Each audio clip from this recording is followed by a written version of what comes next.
Boa tarde, povo de Deus. Aqui quem vos fala é o Diácono Márcio Carvalho.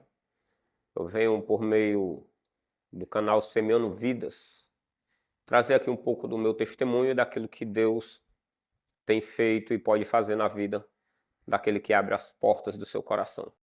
Eu me envolvi com grupos de traficantes. Nessa época eu morava ali próximo da cidade de Sonsonaro, aonde que nós jogávamos bombas dentro da igreja. Era. Rebolava pedras em cima das telhas de amianto, ficavam os buracos no telhado. Afrontava de verdade a igreja. Só que a Bíblia diz em Atos capítulo de número 9, que quando eu afronto a igreja, eu estou perseguindo ao próprio Cristo, o dono da igreja. Então, eu não entendia nada disso. Chegou um ponto que eu roubei até a casa do pastor.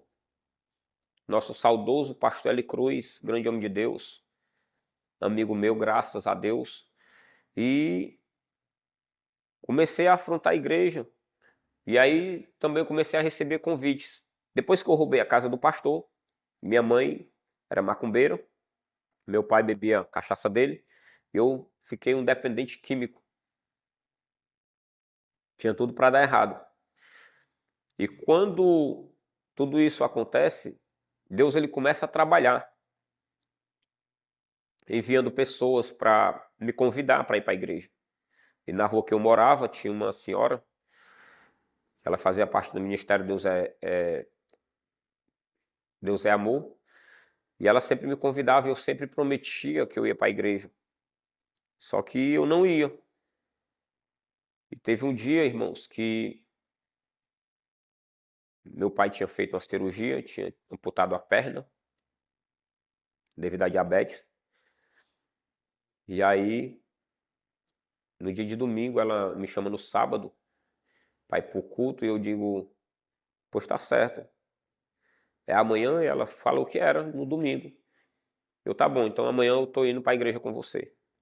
Só que eu não fui, irmãos, porque eu recebi R$ 80 e quando eu pegava em dinheiro era droga. Já corri para droga. Quando ela passa para ir para a igreja, ela me vê e diz, e aí, irmão Márcio, vai ou não vai?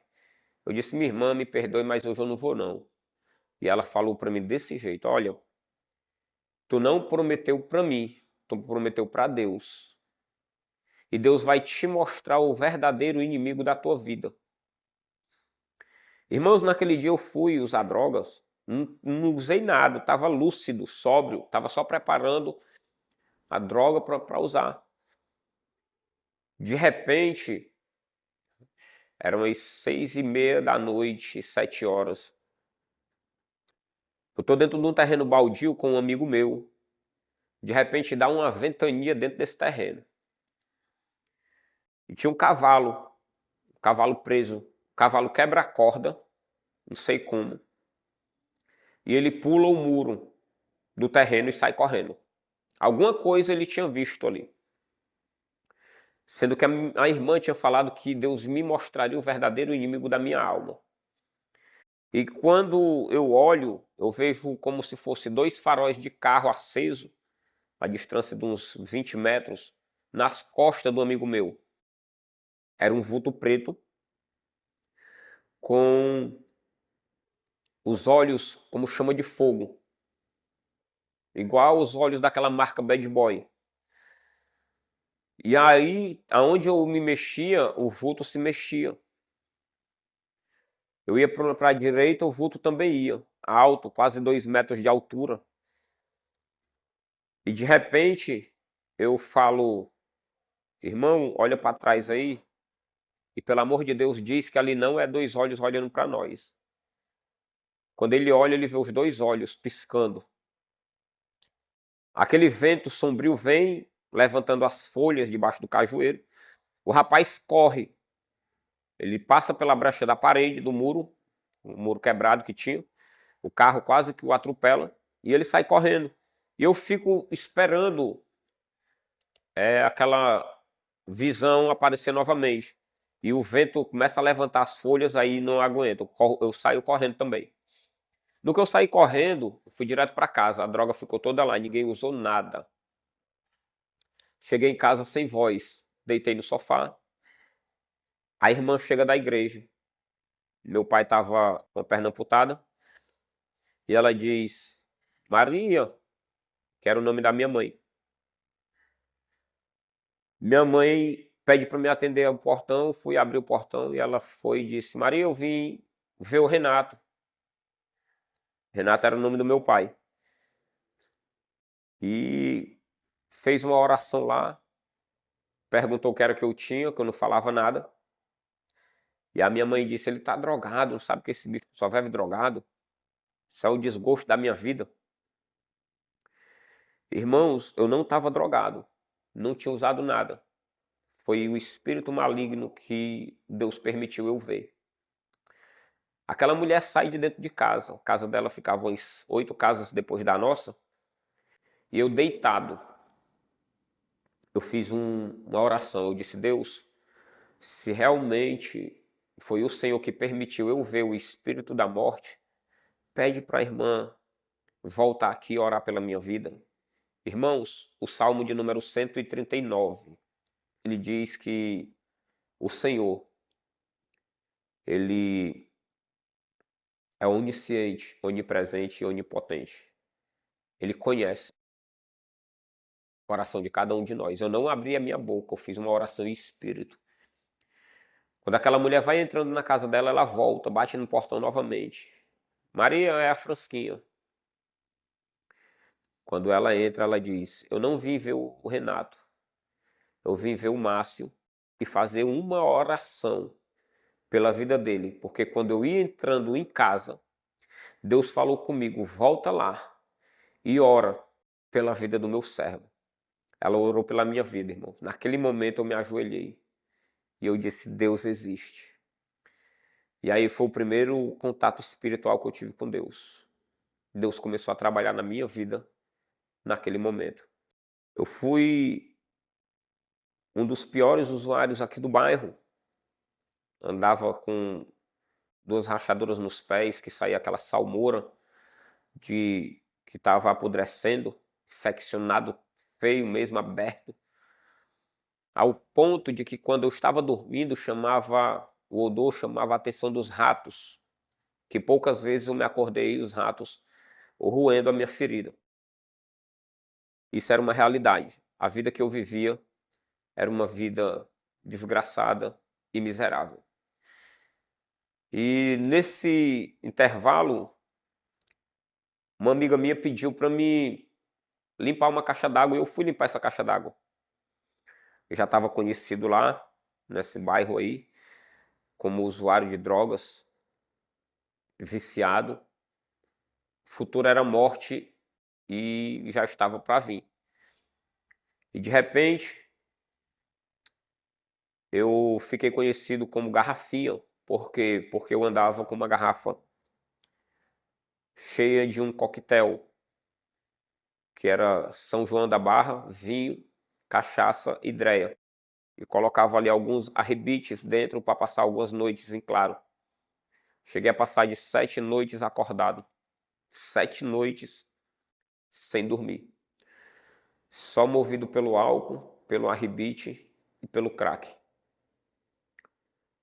E quando eu limpo essa caixa d'água, eu lembro que a moça me deu R$ 30 e uma janta.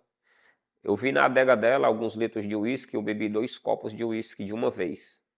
Aí o sono pesou e eu vou entrar dentro de casa.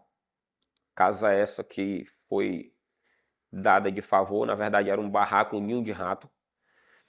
Um barraco mesmo de periferia. Porque lá embaixo passava o esgoto e tinha ninhos de rato embaixo.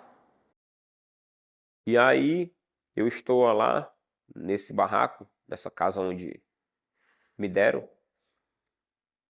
E antes de entrar na minha casa, eu fui na casa da moça que me deu a casa lá para dormir, passar a noite. E lá eu reparti a droga com ela e a janta. E eu não aguentei usar, de tão pesado que eu estava. Eu saí da casa dela para entrar na minha, que era em frente. Eu me lembro que ela diz assim: "Não saia de casa não, porque alguma coisa ruim vai acontecer".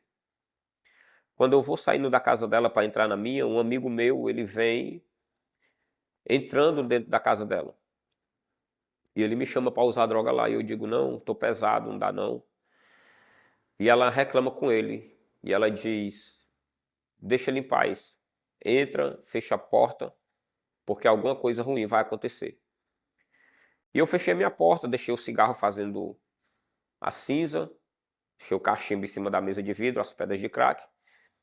E ali os ratos já começaram a comer a minha janta, entraram dentro da bacia. Já dividi até comida com ratos. Reparti só a parte onde os ratos estavam, com fome, porque a fome ela faz você ir ao extremo. E sempre eu andei com a palavra de Deus. E nesse dia eu dormi com ela no peito. Eu me acordei com uma pistola na testa e um revólver debaixo do queixo. Havia um grupo dentro de casa de execução. E eu me lembro que eu ainda segurei no cano da pistola, bêbado. E aí eu disse: "Dá para tirar isso daqui da minha cabeça porque pode disparar". E aí alguém deu um chute nas minhas costas e mandou ir para o canto da parede. Eu fui lá para o banheiro. Essa pessoa veio e engatilhou a pistola, botou na minha cabeça. Falou que eu ia morrer, porque eles vinham para matar. O rapaz que estava na porta, ele viu a palavra de Deus na minha mão e ele gritou: "Não mate o pastorzinho drogado, não. Deixa o pastorzinho drogado viver. Ele está com a palavra de Deus na mão". Então eu entendi algo ali de imediato, que a palavra ainda salva, a palavra ainda liberta, a palavra ainda cura e ainda tem poder. Na mesma hora eles arrombaram a outra porta e já foram executando as duas pessoas que estavam lá dentro. A mulher que me deu o quarto para me dormir e o rapaz que tinha acabado de entrar. Sendo que 2 noites antes, uma pastora me viu de madrugada, saiu da igreja e foi lá onde eu estava e disse que Deus estava me dando um livramento de morte. E para quem está afastado, irmãos, isso aí é um jargão. Todo mundo que está afastado não quer receber esse tipo de mensagem porque conhece a palavra e por achar que conhece, acha que está tudo bem. Acha que Deus não vai pesar a mão, mas vai. Então, quando ela falou aquilo, eu disse: "Tá certo, pastor. Deus sabia todas as coisas". E ela disse: "Para tu saber que é Deus que está falando, tu vai bater na minha porta pedindo reconciliação". 2 dias depois, irmãos, aconteceu. O grupo de extermínio aparece, executando as pessoas. Eu saí correndo, pulando os telhados, caí na pista.